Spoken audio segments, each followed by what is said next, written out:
ئەندروتيت گەورە یاریزانی زۆرانبازی ئەمریکی و کەسایەتییە بڕ بينەرەكەى ئينتەرنێت موسڵمانبونی خۆی ڕادەگەيەنێت. هەميشە وتوومانەو دەيڵێینەوە جيهان بەدواى ئیسلامدا دەگەرێت و هەردەبێ بيدۆزێتەوە.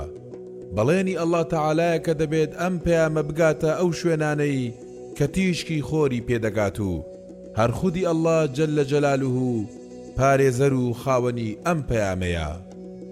لێستادا لە سەرتاسەری جیهان بەتایبەت لە ساڵی 2022 لە گوگڵ سێمین کەسایەتیە کە سێرچی بۆ کرابێت و لە دوی گەڕابن و زانیاریان لەسەر وەرگرت بێت و گوێیان لێگرت بێت کەسایەتی ئەندروتیتە کە بەم دواییانە موسڵمانبونی خۆی ڕاگەیاندووە.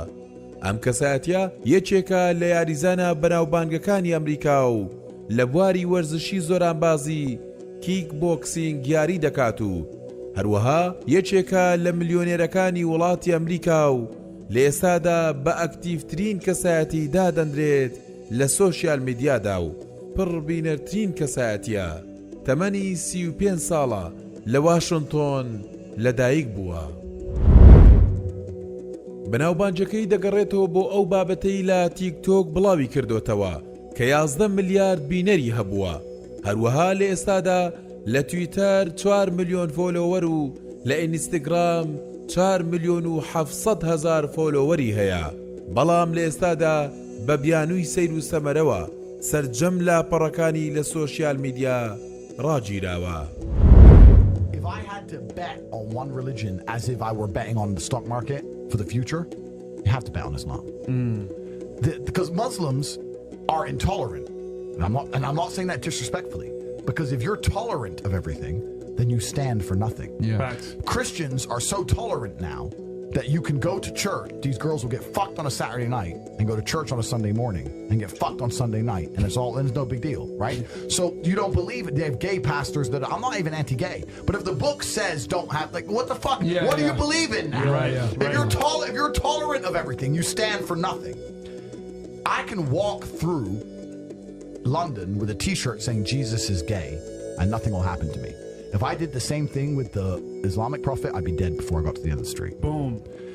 That's how much they believe and respect. And I respect people who stick up for what they believe in. Yeah. It's not even about me believing in it. I respect them because they believe and they will defend.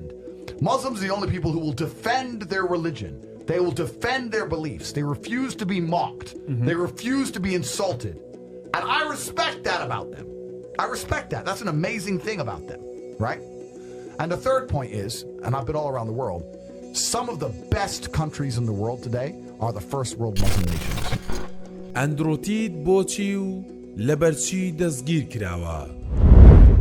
ئەگەر دژی سیستەمی نوێی جیهانی بوەستیتەوە یەکەم جار بلۆکت دەکەن، دووەم جار لە کەسایەتی دەدەن و ناوت دەزڕێنن و پاشان دەستگیرت دەکەن.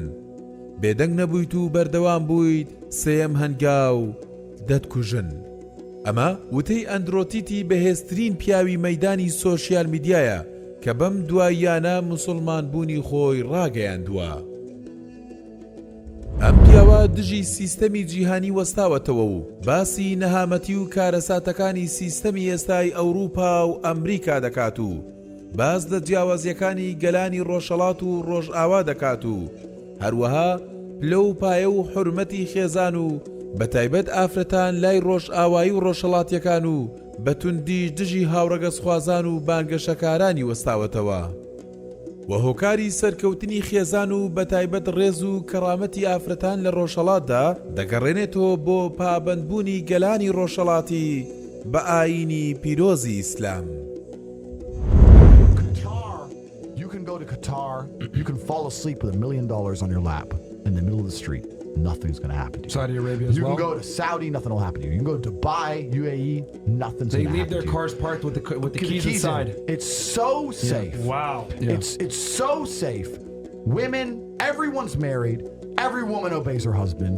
Every single woman has 4, 5, 6 kids. Big families. All the things we're talking about, all the problems we have here, right? They've got none of that. None of it.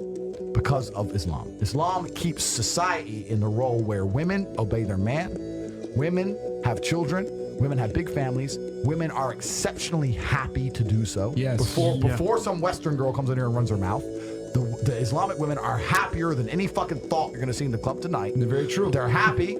Society is functioning. Their population is growing because in most Western countries the population is declining. Yep. Tim Cass was talking about it today. I was talking. We were Two showing it on people the have boat. one kid. Doesn't work. Doesn't work, right? Two people need to have 3.1 kids because people die, right? People die prematurely, blah, blah, blah, blah. Yeah. So we have population problems in the West. We have none of the population problems. Society is functioning. And that's what society is. Society starts at the smallest possible group. You have families, and families make a street, and that street makes a village, and that village makes a town, that town makes a city, and that city makes a country. So if it's broken at the very fundamental level, if its family level's broken, then it's broken the whole way up. Yep. And that's what's happened in the West. And the first world Islamic countries have none of those problems. So if you're going to talk about a belief system that fixes issues, you need to go to Islam. And I will say this that will fix. هەر بۆیە لە هەموو سۆشیال میدیا ئەکاونتەکانی دادەخرێن لە تیکتۆک و لە فەیسبووک و تویتەر و ئینستاگرام و تەنانەت یوتیوبیش. چەند ڕۆژێک لەمەوبەر بە تۆمەتێکی گەرمکراوەی پێش موسڵمانبونی لە پرسی ئافرەتاندا هەڵدەکوتنە سەرماڵی و دەستگیری دەکەن.